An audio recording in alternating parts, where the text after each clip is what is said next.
Ассалам алейкум YouTube көрүүчүлөр. Кутмандуу күнүңүздөр менен. Бизде сирендер гүлдөп, аябай сонун атат. Таксырым сирень үсүп келиптир. Абдан сонун буркурайт. Бүгүн папамдар болуп, Караколго барып, продукт алдык. Мамам өзүнө продукт алып, мага да алып берди. Таксырымдын ата-энеси салатка деп алып берди. Ооз ачкыла деп. Күрүч, фунчоза, помидор, огурцы, бадыраң,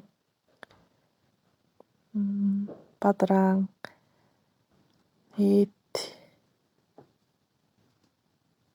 балык, мындай селёдка. Анан неберелерине таттуулардан алып берди. Шоколад, печенье, мындай сгущенный,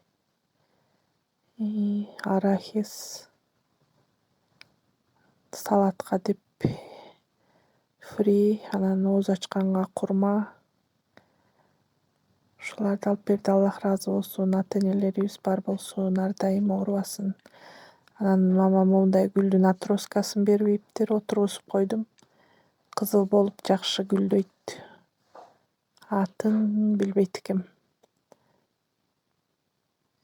Ифтарга даярданып атам. Азыр тамак ичебиз.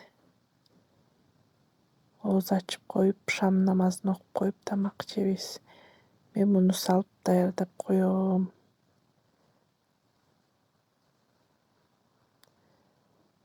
Оозубузду ачып, шамды окуп келдик. Мынакей тамактарыбыз ысыбай кичине муздагыраак болуп, жегенге удобный болуп калыптыр. Орозоңуздар кабыл болсун.